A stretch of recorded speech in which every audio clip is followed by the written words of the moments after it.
Mr. Seth's trailer. Got a nice little trailer. We've been working on it.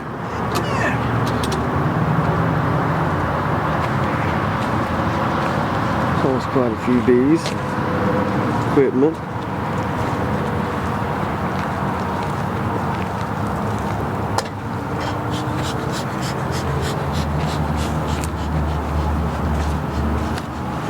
So I'm here with Seth tonight. Yes, sir. Fun event.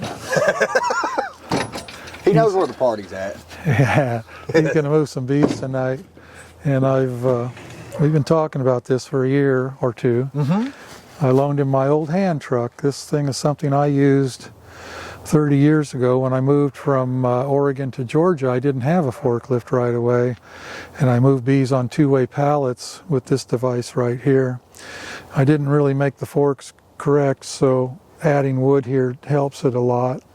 A little more length there, but this thing works, and I've lent it to Seth with the idea that he can use it this spring and then figure out what he likes or doesn't like about it and then build one out. I really recommend building one out of aluminum. Will definitely be the metal of choice. Yeah, this is stout. It'll lift. Well, it'll work. You can hit that thing with a truck and it'd probably total the truck. Yeah, it needs to be aluminum though, because if you load bees all night, it gets really heavy. These are standard wheelbarrow sized tires, but they're foam filled. You can't make these go flat. Right. And you know that.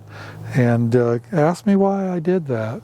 Oh, the last thing any beekeeper needs is a flat tire on his hand truck with a 64 load of colonies. And that's exactly what happened to me one night. I got a flat tire, and what a mess that was. Oh, man. When I got home, first thing I did was I ordered them from what was then called Northern Hydraulics. Now it's called Northern Tools. Really? That's where I got these tires from a long time ago. I did not know that. Yeah. You didn't know Northern Hydraulics? You didn't know I that? thought it was always Northern Tools. Yeah, it evolved into Northern Tools. It was started out as Northern Hydraulics. Oh, I see. Anyway, that's a different subject. Yeah. So I had a cool trailer with some nice ramps with what was called grip strut on the ramps, and Seth's got a homemade ramp just temporarily that he's put expanded metal on. If you just put plywood or 2x12s or something on here, when it's wet with rain, you can slip and really hurt yourself. Or South Georgia sugar sand. It is that's right. slick. Yeah. So something to grip, and I just wanted to come film him tonight and see if he's got it figured out. I got it. He's got it figured out. Figured out for me. That's the only thing about a hand truck like that. Everybody's built different. Bob's a lot taller. He's a lot stouter. Yeah. So I have to kind of do it a little different, but I got it pretty good nailed down. But you made the pallets the same way I used to. You used 1x4s on the bottom, which makes it easy to stack, and you're going to demonstrate that for us. Yes, sir. Yep. All right, cool. They're just about done flying. It's pretty cool. It's in the 40s, but they're still flying a little bit. Yep. So, the sun's been down for a while. We just got a little bit of light. So, with your permission, I'm going to film you, and that'd be fine. We might That'd slip it in a video You might have somewhere. to edit out a few, Okay. I'm getting better at editing. I can do that. So he's going to Hayhire. We're both going to Hayhire, Georgia. Actually, south of Hayhire, right? No, it's a little bit north, like 5-10 miles north. North of Hayhire. Yep. And then we'll be staying in Hayhire. Okay. Real close to Florida. Yeah. Jeff Stalvey, a friend of ours down there in Hayhire, is loaning us a few bee yards. Seth went last year, and I've not gone to South Georgia in several years. Said I wasn't going to do it anymore, but I've got about 200 colonies that are a little on the small side. Talked about that a little. Had some issues with formic acid and had to slip in some small excuse me, a bug.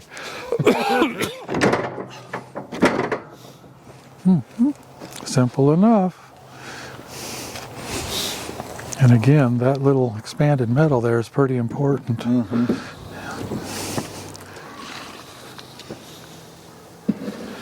This is going to be a little tough because I'm going uphill.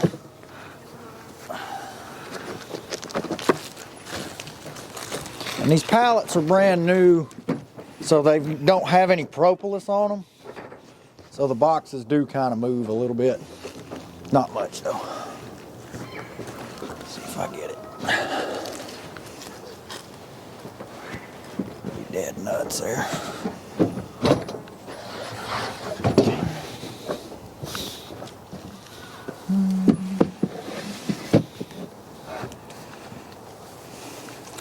These pallets are built much like my 4-way pallets. They just are cut in half.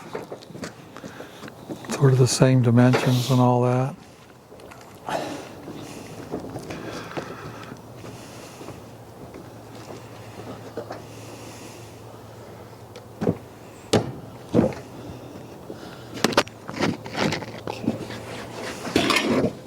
Make sure. I moved a lot of deep and shallows this way.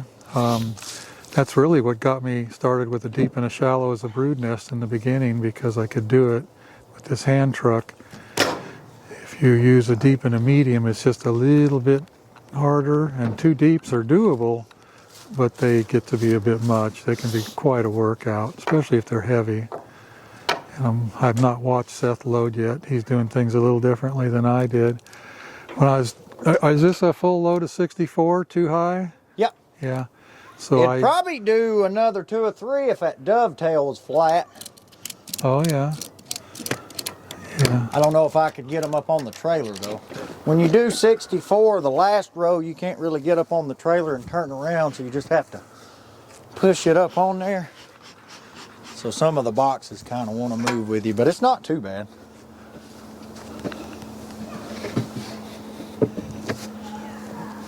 That's a good one.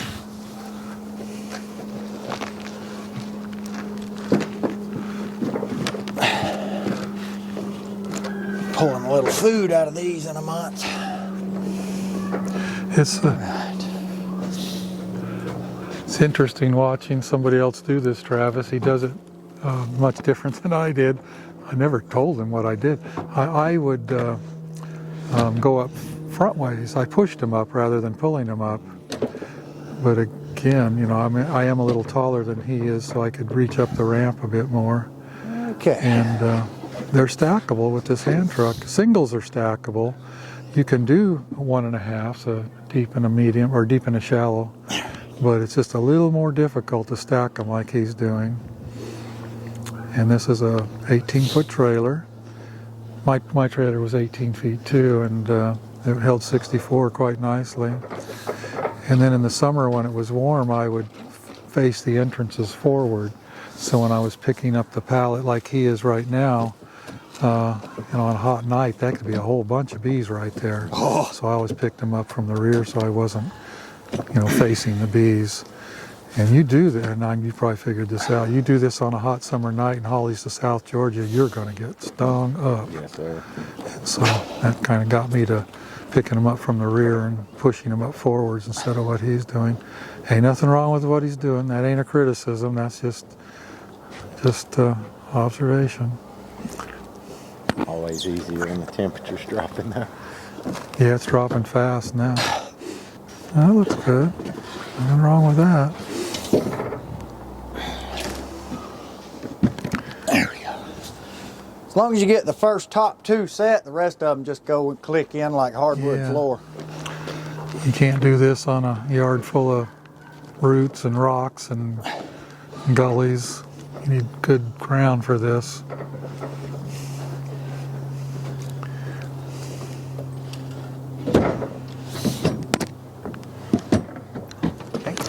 Okay, Seth, while we're standing here, let me explain something I used to do, and it absolutely does not mean you have to do it. It's just what I did. Yeah. I picked them up from the rear. Oh. I did not have this little extra. So you're putting this space here, I guess, for a reason? I thought that was how we had originally talked about it, but now that you told me, it makes more sense that all the space should be at the front. That's what I did. And then I picked them up from the rear, and then that board that you see down there on the bottom held the box. It matched it. See? You didn't have that space right there. Okay. And it held the box. And then I also had another board with some magnets on a hinge. Oh. And it was like a board that could move up and down. A spacer block. My son Daniel and I used to move these type of pallets a lot without even using the hand truck. It was really convenient. Of course, Daniel was stout. He was strong, and it worked out pretty good. I liked doing it, honestly. Okay. Yeah, it's not bad, is it? No. These are light, too. You got some interesting colors here, Seth. What's that now? You got some interesting colors here. Yeah, a little bit of everything, whatever's cheapest at Ollie's. That was my niece. Can I tell you a story? Yeah, always. Okay. So my third year in, I had some colonies I took down to the almonds in California, and I had all kinds of colors. I mean, I was buying every paint that was cheap, and my dad was helping me once, and he even purposely mixed some godly colors. They were terrible. Anyway, so I was down in the almond orchard, and the owner was there standing with me and looking at the bees, and he said, "Bob," he says, "you got some of the best bees I've ever had in this orchard, but he says, there's just one thing." And I said, "What's that?" And he said, "Your colonies look like the doors on a cheap motel." Yeah. Yep. Well, I'll tell you another fun story. This one ain't so fun, but it's interesting. We're coming home from South Georgia once. Yeah. I had a truckload of bees in the forklift behind me, and then right behind me was Jose, who used to work for me with a truckload of bees, and one of my lids came out from under the boards and came off the load. We were running about 70 miles an hour, and that lid flew up in the air and went back and completely creamed, just tore the mirror right off of that blue truck that Jeff has now. No joke. Ripped it right off. Look at that door, you'll see the dent where the lid hit. Ah. And if that would have went through the windshield, it could have killed somebody. Oh, yeah. It's not a big deal locally when we're doing 25 or 30 miles an hour on these side roads in the mountains, but going down the interstate at 70, if one of these lids slides off, you can kill somebody. So Yeah. Oh, yeah. I take tying the load down very seriously. Me and Travis. I lost one the other day. I seen it was gonna go, so I was We had this rigged up, single stacked with a few colonies, and I just strapped every other row to keep the pallets from sliding. And he called me, he said, "Man, this is the third time I've stopped and I keep losing lid." Yeah. But we were only doing like 20, 25, so it was not, Well, we all lose lids and pieces and parts at some point. I've lost whole beehives and never knew it before.